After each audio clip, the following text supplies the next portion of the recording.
Welcome to Straight from the Muzzle, folks, where we are anything but straight. My name is Space. And I'm Sparrow. And we welcome you to our exclusive episode today. If you are coming to this link from our BLFC keychain, then lucky you are listening to this episode a whole month early. So we have two different keychains that we have going around these conventions. You might even be coming from our meet and greet. So we have two panels at BLFC. We have our podcasting panel and we have our meet and greet. And both you will have the opportunity to get a nice big fancy keychain that has this episode linked on the back via QR code. Absolutely. And we just wanted this to be a thank you for attending and also a thank you for giving us a shot and giving us your first listen. It always means a lot to us to have some new folks come on in and join the fun. And we have a lot of fun things to offer too. We're not your average podcast, and we're definitely not your average furry podcast. We're not afraid to tell honesty. We love giving our own opinions. Honestly, I don't care what other people think when we give our opinions, because that's just, why would I care? That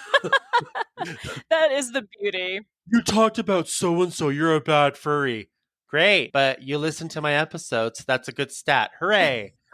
Also, if talking about other people makes us bad furries, then the entirety of Twitter would have to get nuked. Oh my God, right? Just saying. Talking bad about other furries, I don't really talk bad. I just have opinions about them. Try not to do too much trash talking, because that's for other podcasts. That's true. We do not do a lot of trash talking, but when we say we're honest, it means that we don't put on a mask for our listeners. We are just truly ourselves here, even if ourselves mean stating an opinion that most people might keep to themselves. It really depends on the day and the show topic. I'm going to be real with you guys, but we are just here to have fun and to hang out. We don't have scripts. Nope. We often go on little tangents, but that's what makes up our show, right? It's just genuine conversations between Space and I, and also between, if we ever have any guests. We have guests on our shows pretty frequently. And we also get our community involved. We read emails. We will have opportunities for just listeners to come in and join our show if they want to. We have those pretty frequently. So they're always just genuine conversations between good people. And I might actually join in on someone else's podcast that's a fan of our show. For instance, this evening, I'm actually going to be a guest on one of our fans' shows. And so I'm really excited for that, because as I was reading like kind of the what to expect kind of a thing, I'm like, this is exactly what we do. So this will be a perfect recording. I'm so excited. That's going to be so great. Yeah, I love it. All right. So today's episode is about what, Space? First world problems. Not FIRST, FURST. I want to just emphasis there. Problems within the furry fandom specifically, and why they don't matter in the real world. Right? You have like first world problems, which are just like generic, like, pet peeves. And then you have first world problems. And that's where, it gets lots of fun and saucy. Sauce within the fandom. Yeah. So if it's one thing that will always be a stereotype for furries, it's that furries have drama. Even other fandoms that exist, like anime fans or Star Wars fans or video gamers, they all who are aware of furries are aware of the stereotype of furry drama existing. Would you say that that's true, Space? I don't think you could have the furry fandom without drama. We almost like it coexists with each other. Like if you don't have drama in the fandom, you don't have the furry fandom, but you have to have it in order to survive in it. It's just like one of those things you didn't ask for, but you know that you absolutely need. It's kind of like a toddler. If it's too quiet in the fandom, then you know something is wrong. Yes, and they're the doing only something. time I've been on Twitter and I haven't seen something come up, it's usually because maybe an influential person in the fandom has died, or maybe there's a big world issue going on. Or they were caught having sex with someone out in the middle of the con. Well, I don't know. Con time tends to be when the drama flares up on social media. I know, that's the best time to look at social media. Even if you're not going to the convention, you'll be able to at least get some good tea from the internet because the convention is going on. It's like live updates from a major news site. Oh my God, you're so right. It is exactly like that. Exactly what you get when you go to Twitter. It's so funny because like Twitter is fine. It's all kind of like its thing. But as soon as con season rolls around and then there's a major con going on, that's when like everything just triples in size and there's drama everywhere. And I'm just like, yes. Entertainment.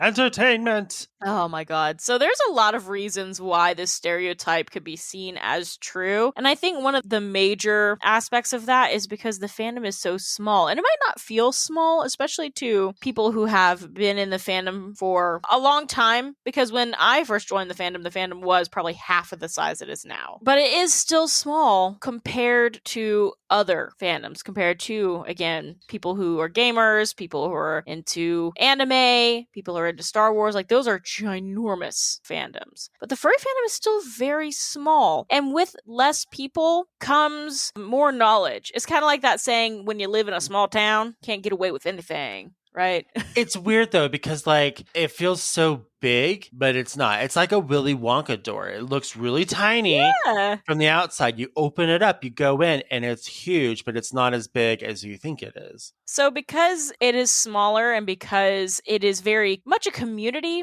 that just makes things spread quicker. It's less people to, like, if drama is spreading somewhere, the less people you have, the quicker it goes from one person to another. And like, okay, and to further on drama also brings what we call misinformation. Yeah. And that spreads like wildfire in our fandom. There's always gasoline in the fandom. We're just waiting for someone to light the flame. Yep. It's like playing a game of telephone. Like, one person will say a statement and then whisper it to the next and whisper it to the next. And by the time you get to the very last person in line, you have a completely different statement. Or, God, I remember one year at FWA. It was the last year it existed. So I guess 2019, because, COVID happened. But yeah. I think in 2019, and this is a small scale example, okay? A fursuiter fell down an escalator. Oh, that's right. I remember hearing that one. He was fine. But after it happened, everybody started texting each other within the con space, and everybody started making tweets. And it went from, a fursuiter took a tumble down an escalator, to a fursuiter fell off of the balcony.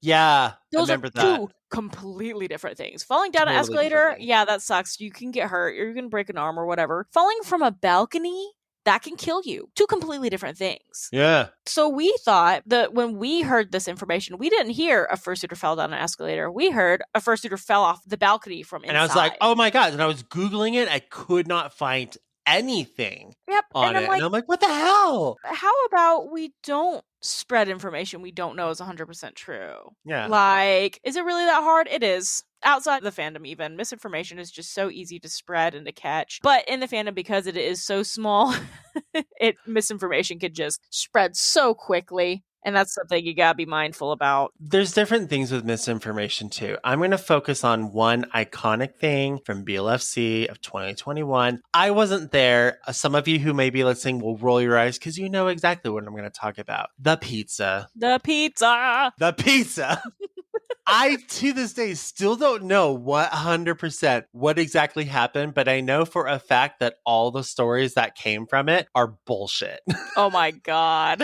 It's so ridiculous. But at the same time, I think that it's so funny because that is the fandom right there. It is something that someone does, and then one person hears about it and it blows up. And everyone's like talking about it, and they're like, oh, this is what makes the fandom bad, and this is what gives us a bad rap. And going on bad raps, I'm just going to go down this alley here. We don't need any more bad raps, but I don't really care about the pizza incident because I think it's really funny. But the thing is like, what I don't get is our fandom always gets a bad rap about sexualized things, and having this pizza that someone jizzed on does not help our fandom for when people go to look for it, or for when parents are like, well, what's a furry? And then they go and pull it up and they're just like, a furry jizz on no, you can't be a part of a fandom. This is not a good thing. And so we just don't need it. The more misinformation you spread, the quicker it can spread to people outside of the fandom. And it's just, if anything is going to escape our realm of community, then at least make it accurate.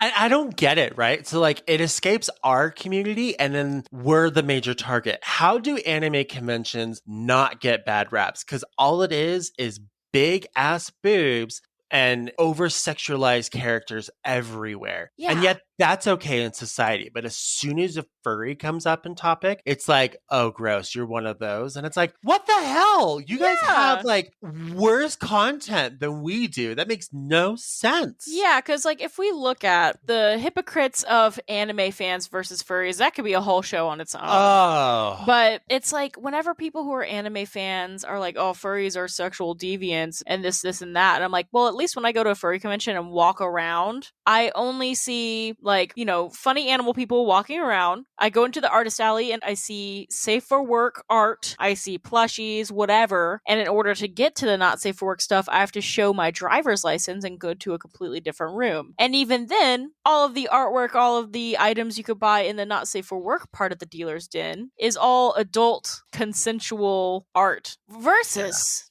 I've been to dozens of anime conventions. And at every single one, there's always super sexual stuff everywhere, whether it's cosplayers, which is fine. I'm not saying that's bad. But like Space said, why would you target the furry fandom and not target the anime community or the anime conventions? Because I'll walk around and I'll see super sexual cosplayers. An even bigger issue, and this isn't okay. I don't know why this is so prevalent. In dealer rooms at anime conventions, there are stands selling artwork, selling body pillows of anime characters, especially female anime characters who are minors. They are children. They are under 18. And that's or okay. If they aren't under 18, maybe they argue like, oh, she's not under 18. She's hundreds of years old, but she's obviously coded to look like a child. Yeah. I'm like, this is pedophilic artwork and y'all are just okay with it. Or you people selling manga, right? You can go through bins and bins of manga and you can find tons of hentai with minors in it. And I'm like, that's pedophilia. I'm sorry, that's child pornography. And that is common. You don't even have to show your ID to go into a room selling this stuff. So one, not only is it immoral, but two, it's just there for anybody to see. So I'm like, how are you going to complain about furries when you have this issue in your own community? How about you work on yourself?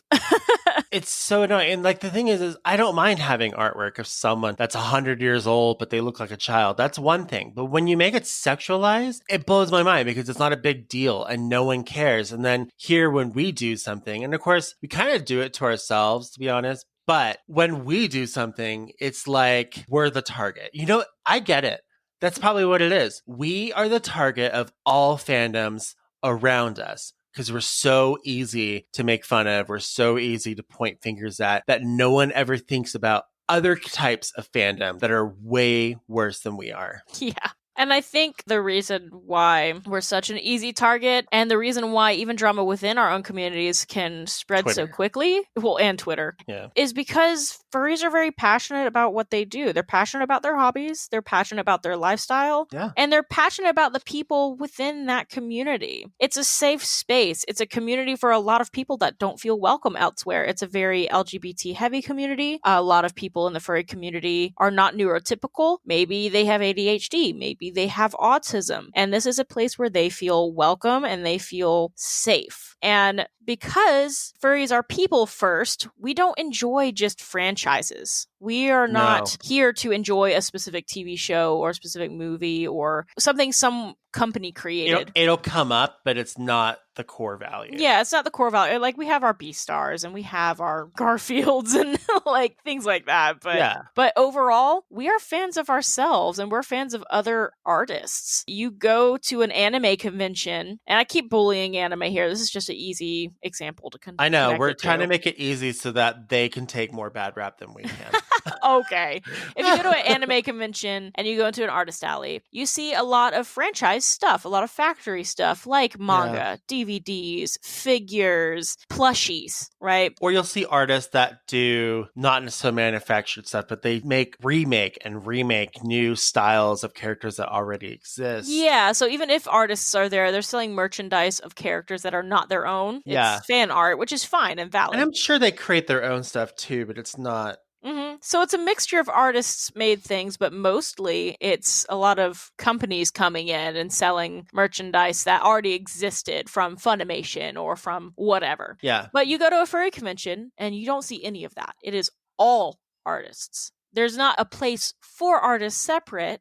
It is all artists. It is all people selling stuff of their own characters or of animals in general or whatever. So because it's people first and we are fans of ourselves and fans of each other, when there are issues within our fandom, we really take it and run with it because it's targeting what makes our fandom, which is ourselves, which is our other humans, rather than these fantastical beings or these characters that don't actually exist. Our artists are real people. Our artists actually exist. And because we're fans of our artists, when our artists go through something, we take it personally, even if it's not a big deal. Yeah, and the furry fandom also tends to be a safe space and a community for many people, which causes to be more defensive of what happens within, regardless of the size of the threat. Mm-hmm. That's an issue that happens, and that causes a lot of drama. And that kind of goes along with passion as well. Absolutely. And just to make sure we are clear as we go into our first world problems, there is a difference between drama and real problems. So, like Space mentioned, with the BLFC cum pizza, that is drama, right? Yeah.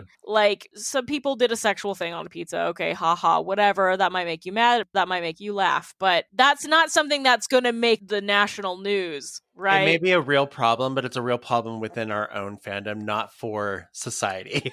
Yeah, and even then, it's like it's a minuscule thing, right? Yeah. But then there are real problems that exist, like sexism, homophobia, pedophilia, zoophilia, racism, all that stuff. Those are real issues. That is not drama. So we do just want to put that disclaimer out there when we are talking about, LOL furry drama. We're not saying that real issues don't exist and that those are drama, like petty drama. It's not. Those are real issues that should be cared about. But there are some little dramatic things that our fandom has that just make us laugh. And that's what we want to focus in on today. Those silly little things that make us laugh.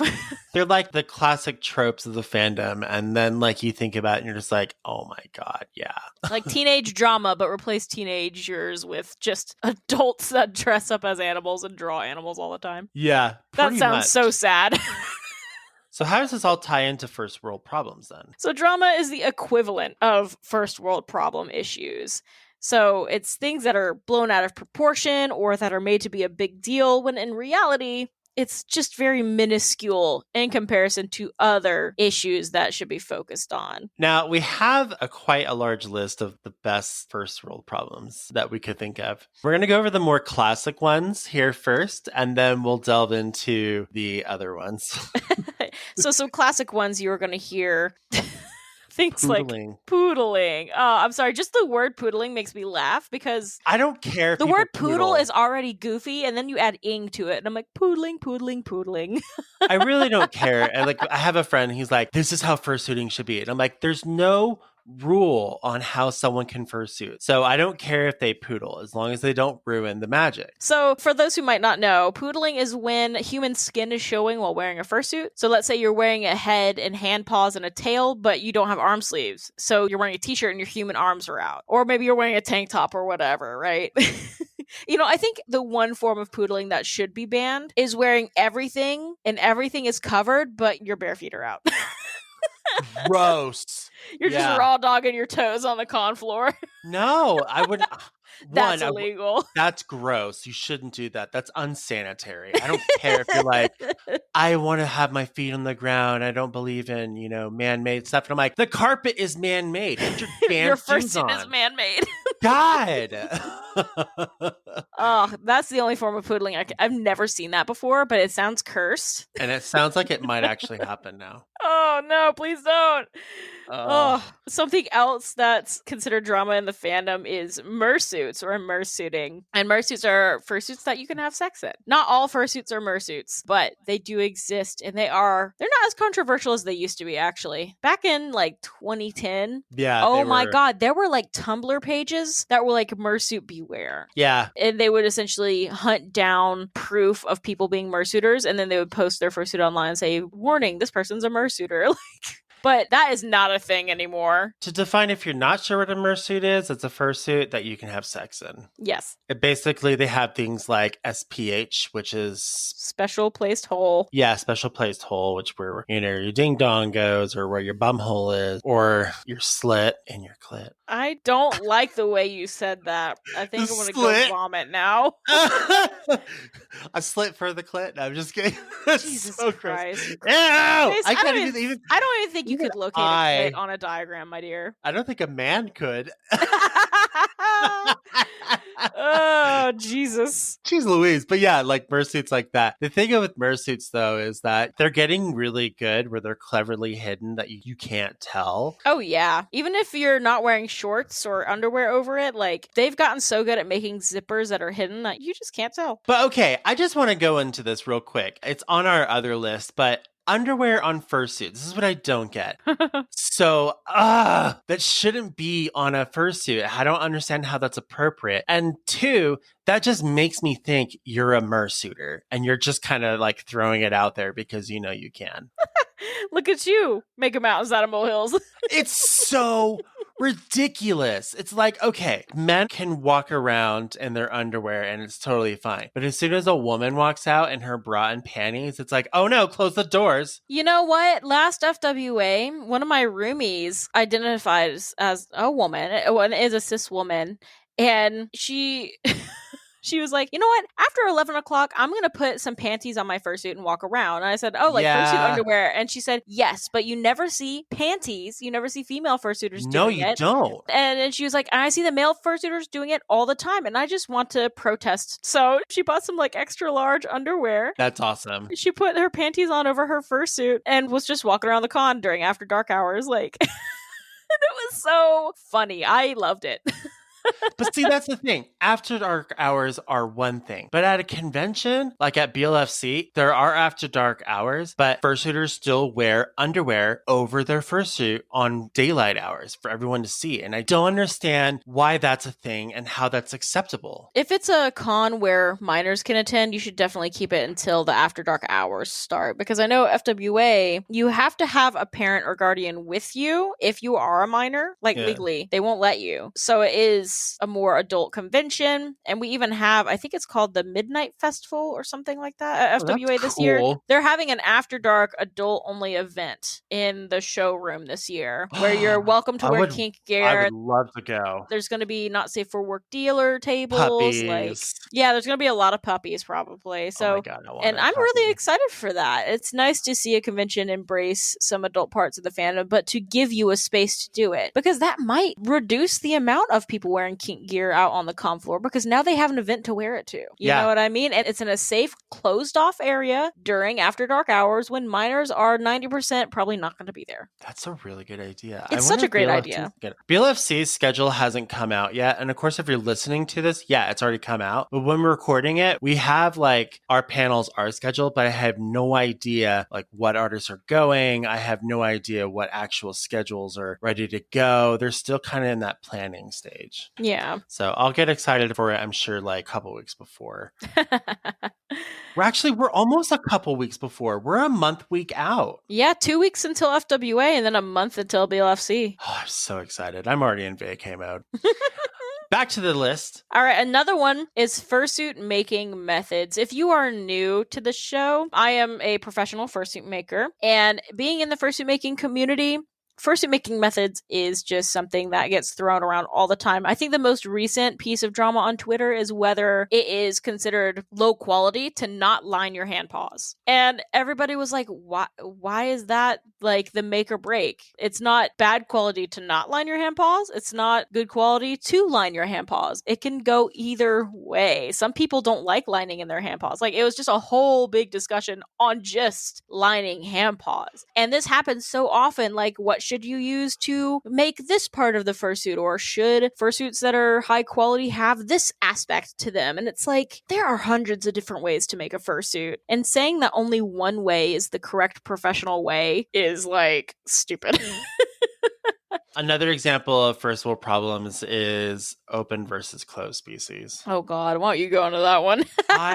Oh my God, it's so ridiculous. I feel like some of the more closed species or the open species that are so restricted, I might as well go live in Russia while I'm at it. Just saying. Because it's so strict and it's so like, can't do this and you can't do that and blah, blah, blah. And it's so policed. There are open species, which is open for everyone to use, right? But there's still some rules to it. Yeah, closed species is a species that somebody has created it's and nobody else is allowed to make one. Yeah, it's under lock and key. Yes. And so you can't do anything. And then there'll be someone who does do that anyways. And then information and drama just explodes. Because you're basically like taking someone's copyrighted trademark work and then, just doing it anyways. Yeah. It's not cool. And so you have that. But the thing is like, you have like, for instance, this in the real world. And when it happens, you don't hear very much about it. But when it happens in the fandom, it's like the world itself implodes and then re-explodes again. And it's just,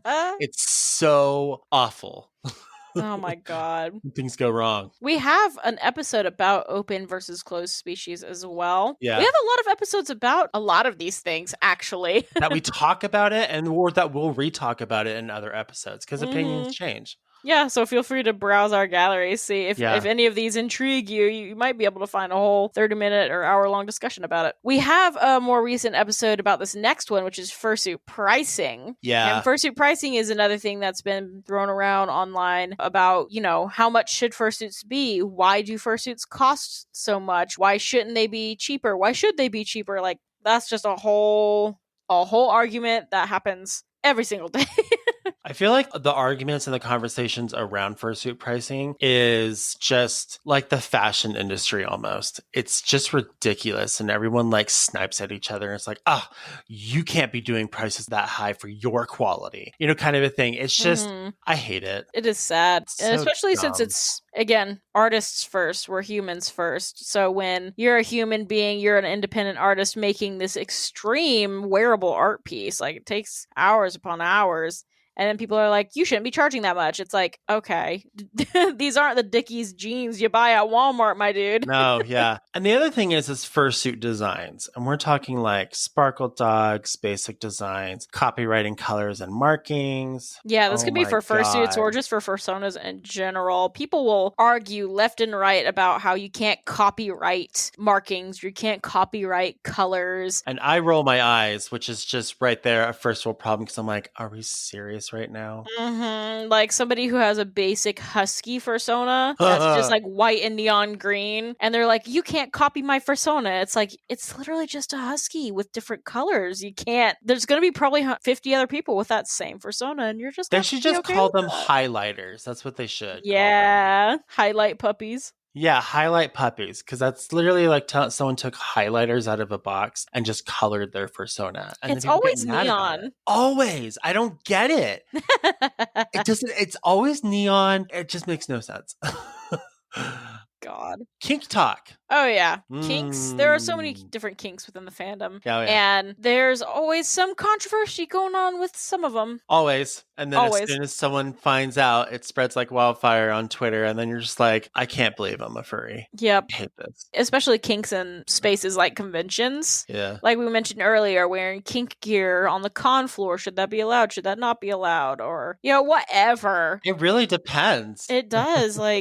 So everybody's opinion is different, but kink talk in general for many, many different types of kinks is always on the drama table of a first world problem. Yes. We also have brushing your suit. Remember how I mentioned earlier how there were whole Tumblr pages warning people of fursuits? There were also Tumblr pages that would call fursuiters out for having matted fur or dirty fursuits. And on one hand, I can understand wanting to bring attention to somebody who has a fursuit that's really gross. Yeah. Especially if they go to conventions often. Growly. Growly has a lot of issues, not just a dirty fursuit, but yeah. Awful. Yeah, there's other things. But it is that person's property. So if they don't want to wash it, I guess that's their choice, but that doesn't mean anybody's going to want to interact with that person. You know what I mean? The point where it becomes a biohazard, yeah, that's everybody's problem. But, but brushing your fursuit specifically, folks who own a fursuit understand that when people tell you you need to brush your fursuit, it's like, I did 10 minutes ago. Yeah. And then I put it on and took one step. Like, it's not going to stay pristine. The pictures you see online, especially pictures that fursuit makers upload, we will be brushing a fursuit as we take pictures of it constantly to try and make the fur look smooth, to try and make it look nice and neat, to give you that perfection illusion for our gallery. But as soon as that thing is worn, or as soon as that thing just steps outside where it's even a little windy, because you got a giant wet body on the inside of it. Yeah, like it's not going to look clean and perfect all the time. The only way to do it is the one way that you shouldn't ever do it. Hairspray. Actually, you can use hairspray on a fursuit. But you want to use a good kind of hairspray, right? No. Really? Opposite. You want to use...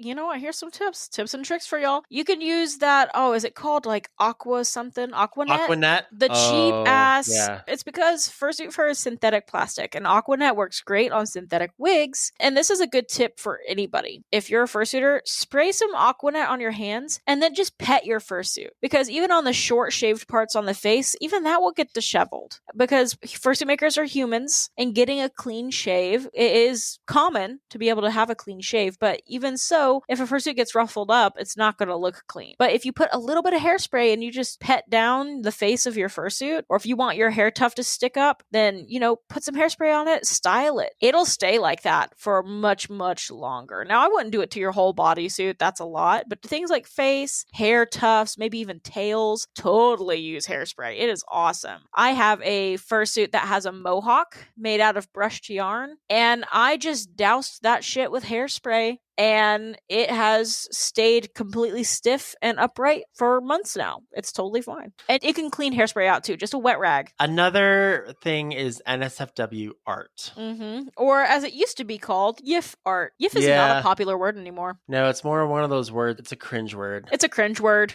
It's like a funny word. Yeah. But yeah, not safe for work artwork. This is mostly drama when it comes to people talking about the fandom. Because I feel like people within the fandom, not safe for work art has been normalized. What is 20.5K furry art? So 20.5K furry art is subscriptions? No, it's furry art or auctions, whether it's a fursuit, whether it's a your character here. The highest selling furry art auction went for $20.5K. Why? So that was a bunch of drama because people were like, you could buy a fancy car with that money. Why would you spend it on furry art or blah, blah, blah? Like that artist, like their time isn't worth that much money or what. It caused a huge stink. That's so stupid. But it caused a lot of drama. And I'm like, for one, I want to say congratulations to the artist. For making that money. Hooray yeah. for you. And for two, congratulations to the buyer for having that money. Yeah. And being like, yeah, I don't care. Yep. I'll do it. Now, on to our more not classic, but like more Furst World problems, because we were going over examples of things, but these are definitely things that I see and I'm just like, oh my God, yes. Like our daily Furst World problems. We just went over some like more of the like drama main points. These are our subgenres. These are your daily struggles. Yeah. So the first one here is not trusting anyone to use your phone or computer. Oh my God. So I am a high school English teacher, and anytime I want to show a student a picture on my phone, I have to be sure they don't take it from me, because if they scroll left or right, I don't have anything not safe for work on my phone. But I might have a picture of a fursuit or something, and I'm like, God, no, they can't. No. Yeah. I gave my phone to someone the other night and they were looking through it and I'm like, please don't hit the back button. Please don't hit the back button. Because it goes to a site that I just don't want people to see. And they'll be like, holy shit. Oh my God. And that's why you should use incognito mode, my dude. You can also lock. This is what I've done with my gallery and my phone, is I've actually hidden folders so that unless you know where to look for it, or if you know the passcode, you're not getting into it. Yeah. But then again, they're always labeled NSFW. So then people are like, well, what's in this folder? I'm like, don't worry about it. It's fine.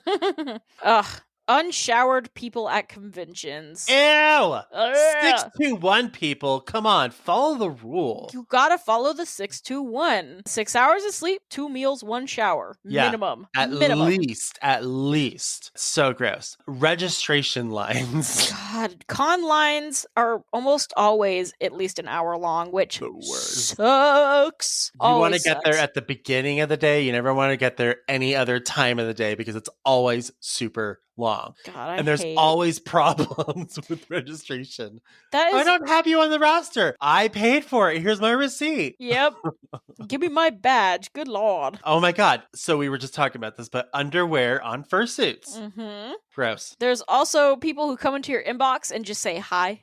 Oh my God. That is so annoying, especially if you run a business. Like, again, as a fursuit maker, if somebody comes into my DMs on Twitter and just says hi, I'm going to ignore them. Please tell me what you want. Be like, hello, I'm interested in a quote. Are you open? Don't just say hi. Because what can I say back to that? Hello? I don't know you. Let's get to know each other. But like the hi, how are you? And then there's nothing else and it's dead noise. I'm just like, Ugh. no, I'm done. It's even worse if it's followed with, do you role play? Ugh. You know what? I feel bad for people who like to role play because, like, I'm sure it's a fun hobby, but always going to some random person's DMs and asking them if they roleplay, that's just not it. Here's the funny part about it is when they do ask it, often than not, they don't know how to roleplay. Yeah. So you get into it, it's like, what am I getting into now? Oh my God. Forgetting to pack your tail or belt to a con. Yeah, if you forget to pack your belt, at least you can go buy a belt. But if you don't pack your tail, especially if you have a full suit, Can't just then go buy. you're just your gonna own have tail. like a hole.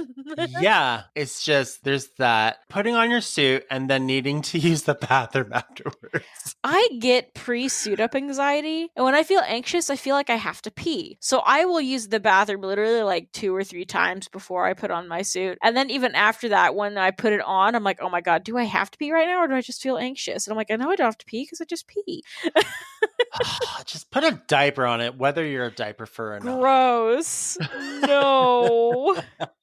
Fursuit waitlist. Wait lists for fursuit makers. Oh man. So if you're wanting to commission, especially a popular fursuit maker, you're gonna be put on a wait list. Like, oftentimes your progress won't go forward until you pay off your suit. And then even then, you have to wait for the people in front of you to get made first. So the wait list will be much smaller and they'll look a lot different depending on what fursuit maker you commission. But regardless, there is going to be a wait. That's just the name of the game. You know what kills me about this is that there are well-known fursuit makers in the United States and around the world that will do this. That just drives me up the wall. They'll take a side like upgrade. So if you're like last in line, but you got like, I don't know, $10,000 laying around and maybe some weed, you can give that to the maker and they'll jump you to the top of the line. It's so effing annoying because you've been waiting only to have someone just get pushed right in front of you. It's God. awful. We also have Fur Affinity's homepage, which is just Always toxic to the eyes. It is. And you know, it's so funny because they like 6 months ago or a year ago, they said they redid their front page. And I looked at it and I'm like, what did you do? Nothing's changed. The other thing too is the people behind it are still the same people. So there's nothing different about it. Oh my God, I'm going to Fur Affinity right now. Yeah, same. I like how Fur Affinity is not a popular website anymore, but as soon as I type it in, the first result to come into the drop-down bar is Fur Affinity is down. Oh my God. That is so funny. Okay, speaking of, we're going to add that on there. Fur Affinity is down. Everybody goes to Weasel, which no one uses. God, you can't even delete your Weasel account. You can clear it out, but you can't delete it, which I feel like was very intentional because like Weasel knew it was just the backup. So they didn't want people just deleting their accounts. So I'm already logged in, but the first thing that I get when I go to furfinity.net is just tons of art that I don't really care about or god awful looking art or fat furries. Fat furs are always on the front Inflation page. furries, man. They're everywhere. And I'm like, thanks. I definitely wanted to see boobs much bigger than the actual body itself. Are you looking at the fat fur Lucario right now? No, but I'm going to go look at it. That's the other thing too. Is that there's a big blue blob. Is that the one? Baby furs, fat furs, ponies, and muscle furs always end up landing on the front page of this goddamn website. I don't understand. You're guaranteed to always see at least one Sonic thing. What the hell is that? I don't even know what that. Oh God, gross. I'm just gonna I'm gonna share this image with you. Oh no. I feel like you need to see this image. You guys can't see this image, and I am not going to link this image. I like how Fur Affinity changed the banner, and it's just like a Zootopia art style ripoff. Oh, yeah, exactly. That's all I see, though. It's like sex, sex, sex, sex, sex. And then, of course, you can change it to SFW. So if I change the way I see this as SFW, let me... Oh, maybe it didn't... Oh, yeah, there it is. Toggle the NSFW view. Refresh. It's still ridiculous fat art. I'm not saying like fat art is a bad thing. Over sexualized characters and oh, what is that? Some chick with big hips. Yeah, I know, right? What is that? They draw it in MS Paint. Okay. I don't even know. It's so gross. You'll find some things that you'll question. Why the hell did I join this fandom? Yeah. You know what? And that kind of goes into the fact that we don't have any more like gallery websites. Like Fur Affinity is a gallery website, but it's become so cursed and also just so unpopular and hard to navigate that no one really uses it. There's DeviantArt, but I feel like no one really uses DeviantArt. DeviantArt isn't used much anymore either, and it's not really a furry based website. We need a new furry gallery website. I would love to have a hub to go to again. That furrynetwork.com. I love Twitter for communicating and for seeing the verbal part of the furry fandom, but when it comes to having a gallery, like, it's sad that we don't have one anymore. Let me just go ahead and highlight the furrynetwork.com, as this happens to be probably the best segue from cringe sites to wanting to be an art-based gallery site. I think you went and looked at it too. Yeah, Furry Network is an awesome website, and I wish it was more popular. Because that's the thing. There might be some gallery websites that exist that look great, but don't have anything. But the community hasn't moved over to it. Yeah. And I'm like, if we could just all pick one unanimously and move on over, it would be great. Yeah, it's furrynetwork.com. Yeah, furrynetwork.com. I'll put that in the information. Goddamn popufurs. Goddamn popufurs. And this could go two ways. This drama could be coming from people who are not popular, who always complain about popular people. Or popular people. Or popular people actually being problematic. Yeah. Or it's like popular people being like, I'm so popular that I just don't have time for anything. It's like, you asked for this. You have no room to complain. Oh my God. So... this one, I'm sorry. This one makes me laugh just reading it. It's just visualizing it. Hot personas with basement dwelling people who are behind them. Yeah. There's always like there's a really always going to be a lot of people in the fandom where and like behind it is like this Dungeon and Dragons master who just doesn't have a life. I was at the Renaissance Festival a couple weeks ago, and my friends and I were there walking around, and there were some furries there, and one of them was like this beautiful, feminine, curvy with like a fake chest, like fox full suitor, super pretty, and complimented her suit, kept walking, but then I turned to my friend after we walked down a ways, and I said, I bet you $10 there's a nerdy guy wearing that suit. Oh yeah, hoping that he'll get some sort of tail. Who knows? Yeah. Oh, it's so weird. Going to the convention but forgetting your condoms.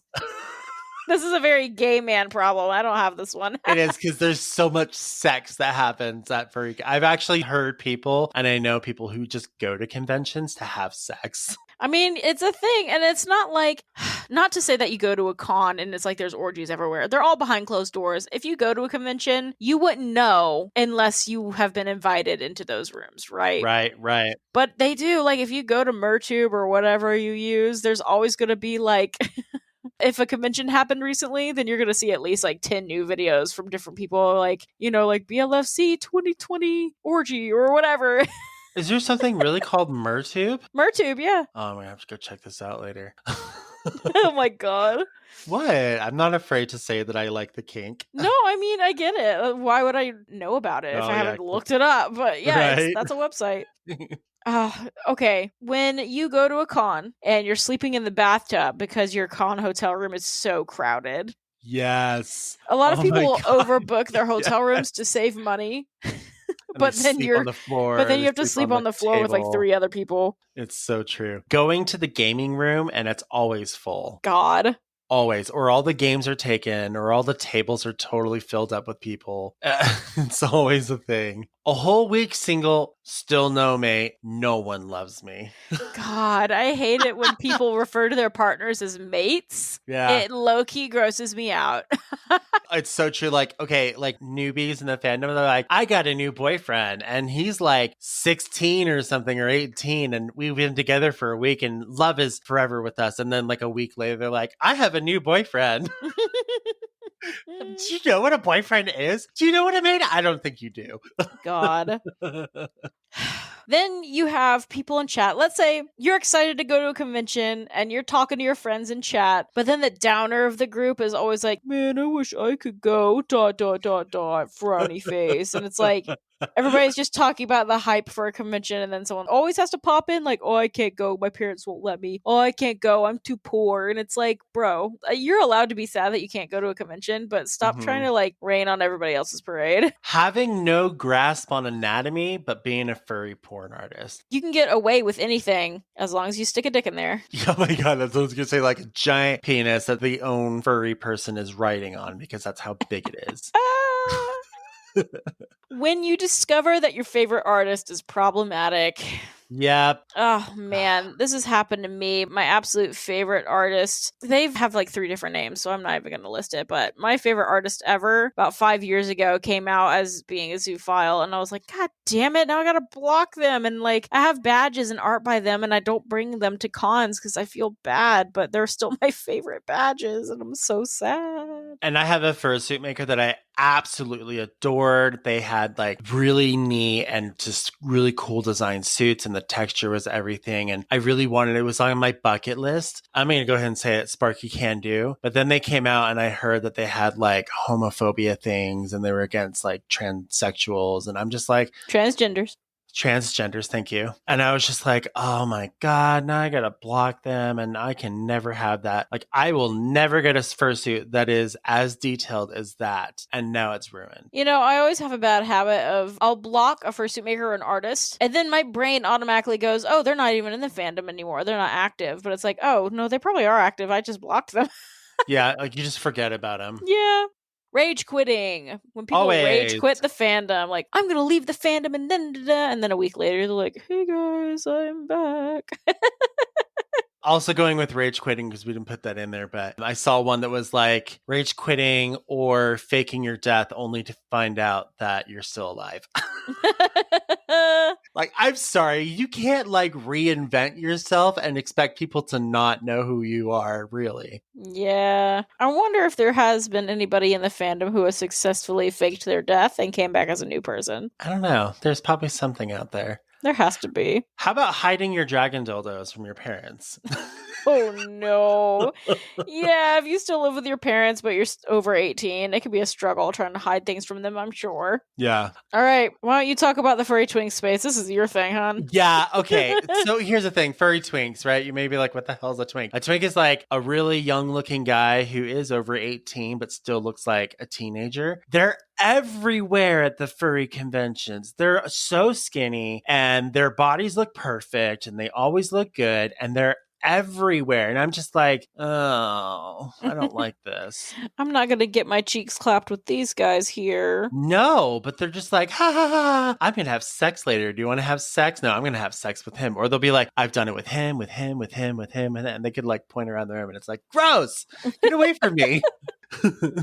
Oh my God, I know this one. This one drives me nuts. Oh God. Fursuit abs. I don't care about your abs. Okay, similar to the fox fursuiter that was probably a dude underneath, when it comes to fursuit abs or fursuits that are plus sized and they're like obviously padded, it's like the people underneath most likely do not have abs, or there's a thin guy in that fursuit. Yeah, and not actually fat in real life. So misleading and it drives me nuts. You know, that can kind of go into being a plus-sized furry. This is kind of teetering on the I'm a edge plus of size being... furry. Yeah, me too. And this is kind of teetering on the edge of being a real problem and being drama, because when you're a plus size furry, it's furry drama because it's a furry specific issue, but it's Mhm. also a real problem because if you're a plus size furry and you have a fursuit or you're just doing your own thing outside of fursuit, a lot of people will sexualize you like, oh, why are you self-conscious? You have a cute tummy. Or, you know, like, oh, I love chubby people. Like, you're so Get away cute from or me. you're so hot. And it just makes you uncomfortable because that's like, you're verbally making me uncomfortable by sexualizing my human body when I'm just trying to exist. I get to sexualize my body. You do You not. don't. Yeah, not without my consent. Or if you're a fursuit, it's especially bad because people will just come up to you and like rub your tummy. And what if you're not into that? Like, what if you are self conscious? Or what if somebody has an eating disorder and you're just bringing attention to their body like that? That's not cool. I don't mind people rubbing my tummy as long as I know who they are. Like Yeah. within my own circle of friends, totally okay. Do I know you, but you're hugging me or whatever, and then you touch my belly? I'm not pregnant. Get away from me. Yeah, like, no thanks. Yeah. And then there's also the fact that a lot of people who sexualize fat furs are not fat themselves. A Yeah. lot of them, they could be called feeders. They're thin people who are just hella into fat people. I don't get it. And there's nothing wrong with being attracted to people who are plus size. Like, we are beautiful, we are sexy. I get it. But to the point where you are like verbally accosting someone or you're basically sexually assaulting people, like you're making them uncomfortable. Like, that's a real issue, but it's also very fandom specific because outside of the furry fandom, being overweight or being plus sized isn't automatically attractive like it is in the furry fandom. I'll be your friend, but I'm not sexually attracted to it. Yeah. Yeah. Oh my God. This one has me so anxious. Flying with a resin blank based fursuit head. Because Can shatter. it could just break. It could just break. And if you don't have it as carry-on, you gotta pad it up, right? Because they're gonna be throwing your luggage around. You don't know if your fursuit's gonna come back in one piece. You gotta be so careful with that thing. I would just carry it on. It would be my carry-on item. I'm sorry. And the last thing on this list, having to shout to be heard while in fursuit. Oh my God. Watching people talk to each other and like in con spaces or at any event where there's fursuits.